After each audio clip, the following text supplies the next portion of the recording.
ছোটবেলায় চাইতাম বড় হতে, অনেক বড়। আর এখন কি চাই জানেন? যদি ছোটবেলায় ফিরে যাওয়া যেত। যদিও সেটা আর এখন কোনোভাবেই সম্ভব না, কিন্তু একদিনের জন্য একটু ছোটবেলার অনুভূতি নেয়ার চেষ্টা। কিভাবে কি করলাম সেটা জানতে হলে অবশ্যই ভিডিওটা শেষ পর্যন্ত দেখতে হবে। আসসালামু আলাইকুম, কেমন আছেন আপনারা সবাই? আমি কিন্তু আপনাদের দোয়া এবং আল্লাহর অশেষ রহমতে অনেক ভালো আছি। আরও একটা নতুন ব্লগ ভিডিও নিয়ে আজকে আমি আপনাদের মাঝে হাজির হয়েছি। আর আজকের পুরো ভিডিওটা জুড়েই থাকবে একটু ছোটবেলায় ফিরে যাওয়ার চেষ্টা। তো আজকে আমি সকাল সকাল উঠেই রেডি হয়ে গিয়েছিলাম বাজারে যাওয়ার উদ্দেশ্যে।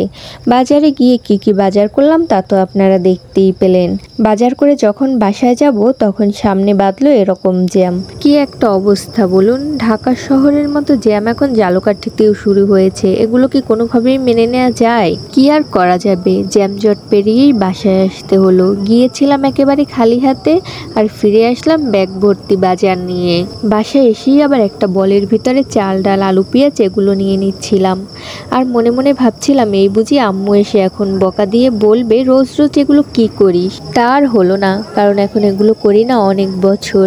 এখন মাঝে মাঝে এগুলো করলে আম্মুদেরও ভালো লাগে। আর সব থেকে বড় কথা হলো, ছোটবেলার অনুভূতি নিতে চাইলেও বয়সটা যে আর ছোটবেলায় থেমে নেই। সে যে প্রতিনিয়ত তার মতো বাড়ছে, বড় হয়ে গেছি অনেকটা। এখন আর কোনো কিছুতেই মা বাবা ওইভাবে বাধা দেয় না। তারা মনে করে এখন সন্তান যা করবে বুঝে শুনে নিজেদের ভালোর জন্যই করবে। তো আমি সব কিছু বলের ভিতরে নিয়ে নেওয়ার পরে আমার গাছ থেকে আবার কিছু পোলাও পাতা নিয়ে নিলাম, সাথে নিয়ে নিলাম আমার গাছের কিছু অপরাজিতা। বলে না, আগে দর্শনধারী তারপরে গুণ বিচারী। যেটা দেখতে ভালো লাগে সেটা খেতেও মিষ্টি লাগে। তো আমিও একটু সব কিছু সাজিয়ে গুছিয়ে নিলাম।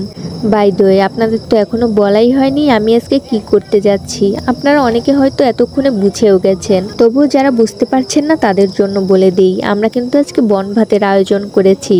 যারা বনভাত চেনেন না তাদের জন্য বলি, এটাকে কিন্তু একটা ছোটোখাটো পিকনিক বলা চলে। যেটা চাঁদা তুলে খাওয়া হয় ওটাকে বলি আমরা পিকনিক, আর যেটা ঘরে ঘরে চাল ডাল তুলে খাওয়া হয় সেটাকে আমরা বলি বনভাত। আর এর বিশেষত্ব হলো এটা কিন্তু বনে বসেই রান্না করে খাওয়া হয়। তো আমি কিন্তু সব কিছু নিয়ে চলে গিয়েছিলাম যেখানে এর আয়োজন চলছে সেখানে যাওয়ার পর দেখি যে দুই ভাবি মিলে কুটাকুটি শুরু করে দিয়েছে।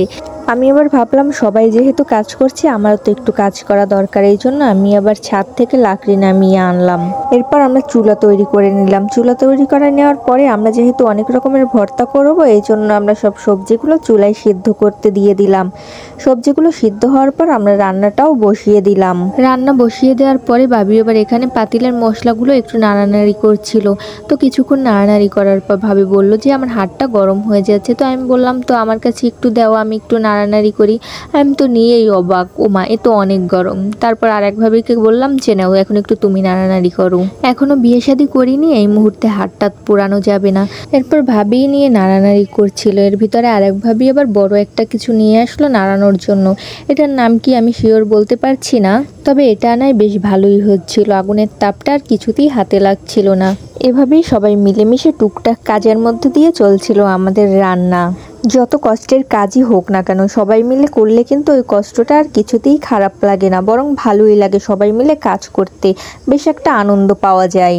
এই জন্যই বোধহয় বলে 10 মিলে করি কাজ, হারি জিতি নাহি লাজ। তো এভাবেই ভাবিদের রান্না অব্যাহত ছিল। অন্যদিকে আবার দেখি যে ভাইজি আবার আলু ডিম এগুলো ছিল। তো আমি ভাবলাম ভাইজি একা একা কেন করবে, আমিও করি, আমিও একটু ছিলে দেই। তার আগে ভাবলাম যে আপনাদের জন্য একটু ভিডিও করে রাখি, তো আগে একটু আপনাদের জন্য ভিডিও করে নিলাম। তো আজকের মতো এই পর্যন্তই। আমাদের রান্নাবান্না চলমান থাক। রান্নাবান্নার পরের অংশে ইনশাল্লাহ পরের ভিডিওতে দেখাবো। আপনারা সবাই ভালো থাকবেন, সুস্থ থাকবেন, আর আমার জন্য অবশ্যই দোয়া করবেন। ভিডিওটা ভালো লাগলে অবশ্যই লাইক করবেন, কমেন্ট করবেন এবং শেয়ার করে দিবেন। আর হ্যাঁ, আমাদের এই ভিডিওটা দেখে কাদের কাদের ছোটবেলার স্মৃতি মনে পড়ে গেল, কারা কারা ছোটবেলায় এভাবে বনভাত খেয়েছেন এটাও অবশ্যই জানিয়ে যাবেন। আজকের মতো সবাইকে টাটা।